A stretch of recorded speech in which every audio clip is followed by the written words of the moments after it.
Good morning, everyone. Today is the 10th of December. This is Brad Matheny. We're trying to do the morning video, the plan your trade video, and we're looking at the SPY daily chart. So today is a bearish exhaustion pattern.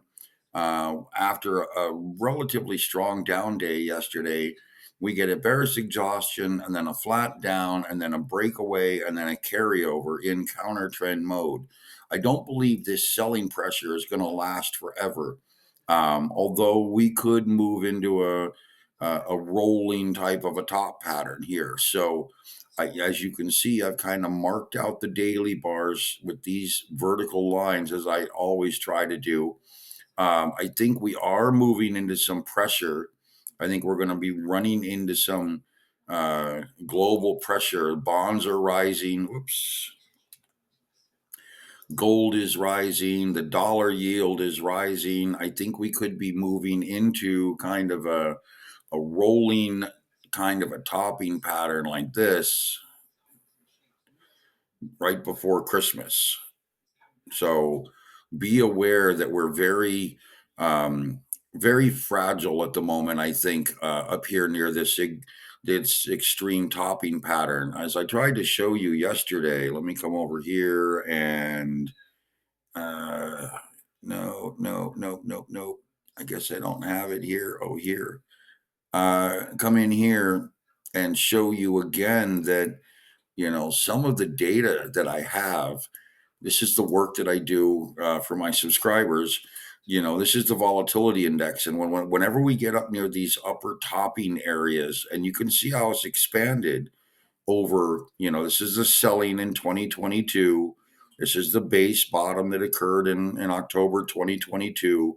We started to expand back to the upside. You can see through each of these pullbacks, we get these fairly strong pullbacks. And then right here, this is, prior to the election. Okay. We move into this deep down pullback in basically July, and we move into this sideways consolidation, really struggling to get out of it. And then right after the election, we break to the upside, back up here to this side here. We could continue to trade up in this area for quite a while, continuing the bullish range, but this is extremely high. And I think we're going to be looking at a pullback here. So when you come back over and you look at the SPY chart, I just use this, excuse me, this one as an example. Here's our July pullback right here. This was the big broad pullback, happened in July and August. And then we trended out of that into this flagging pattern, really rallying into the election time frame. Okay. And that's kind of where we're at right now. We flagged into basically this area, and then the election hit, and we broke up to the upside. So now I think this rally is a bit overextended. Gold is rallying, the dollar is rallying. I'm looking for the potential of a moderate rollover here into, I don't think it's going to be that long, but I think we're going to be looking at a bit of a breakdown before we continue to move upward. So I'm trying to tell people to stay cautious right now. Okay, so let's again go back over here and just understand that the bearish exhaustion, I'll go down to an hourly or a 2-hour chart. The bearish exhaustion pattern will likely prompt kind of a seeking a bottom pattern somewhere down in this area and then rolling potentially higher. Okay, I draw on this yesterday, but it's going to be looking for a base bottom and then slightly moving higher, I think. Then we're going to get into a flat down pattern the following day, which is, again, a flat down pattern will likely move us into this kind of an area where we will see just moderate downward trending. Okay. And that's, again, kind of the general rule for the next couple of days. Then we move into a little bit more excitement with the breakaway and carryover trend. The breakaway trend we'll get to, and we'll see what it's like when we get to it. But it is in carryover trend, in bullish trending with bearish biasing. So a pretty good chance we may see some big move coming here on Thursday and Friday. So now we go take a look at the QQQ, same type of setup. We're looking here for a bearish exhaustion pattern, which would play out as a rolling type of a support area, kind of like this, and then rolling into that flat down mode. So I think we stay in a fairly consolidated range here on the QQQ. And I think that we're going to stay, pretty, I would guess, flat for the next day or two. We may see a little selling this morning, trying to find that low somewhere down in this area. Think of it as just trying to find a low. It's all it's trying to do, trying to find support. So we may end up see some selling early in the morning, but I think the rest of the day is going to be pretty flat today and tomorrow. Okay, let's take a look at Bitcoin. We'll mix it up a little bit. 97,000. Again, we talked about this flagging formation in Bitcoin, and you can see we've again maintained this high and maintained this low. We're trading in a sideways range. We had come down with some pretty deep lows over here. We really are looking for Bitcoin to either break downward like this into a channel or rally back up and try to get out of this sideways range. We need Bitcoin is really trapped within this excess phase peak pattern here. And that range is, I'm going to draw a rectangle, but the range is rather extensive from 103,600 down to 92,200. That's the range that we have right now. Okay. And that's really going to be a very broad rotational price range that we could see price action moving. Now, eventually, we are going to set up another type of flagging pattern. So you can see we come up here, get a secondary peak, stall back down, a lower high. So we have lower highs indicating downward trending. We also have another peak here coming down, rolling into a flag, breaking down past the flag low, moving down into consolidation, which could be right in this area, possibly off of this low, or I'll go off of these channels here. And remember, this already is a flagging breakdown where we may eventually get a move back down into this area. That would be ultimately what I would expect. That would then confirm the bigger, broader excess phase peak pattern and really trend downward. So where we're looking at right now is we have this setup breaking downward, just like I showed you, but we also have, you have to understand the way these excess phase peak patterns work.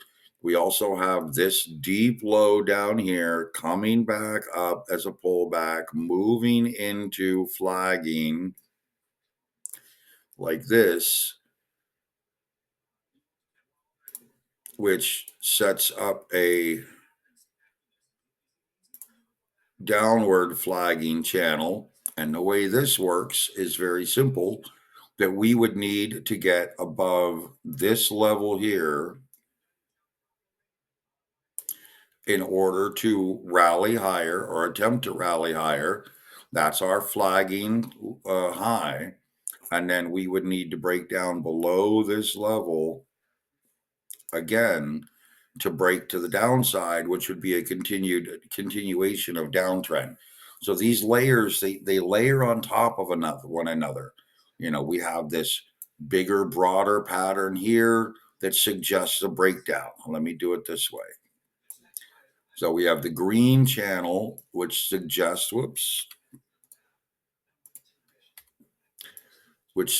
a breakdown. Okay, we have the little red channel here, which suggests we've already broken down into consolidation, into phase 3 right here. And are waiting for the secondary breakdown to the ultimate low, which may be down here. But now we have this inverse flagging formation, which says we have a resistance area here, support level here, and we have to see this break down to continue to trend in the direction of this excess phase peak pattern, meaning trying to attempt a new low, or we're going to roll out of this and attempt to break a new high. And that means that we would see the flagging end, we would move up into a new consolidation period and then rally up higher. So you can see how this is all playing out for us. We're in this consolidated sideways range.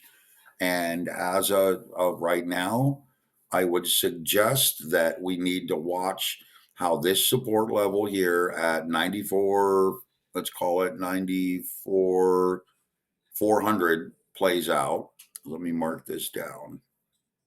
We need to watch 94, 400, and we need to watch 101, almost 102. So I'll just call this 101, 950.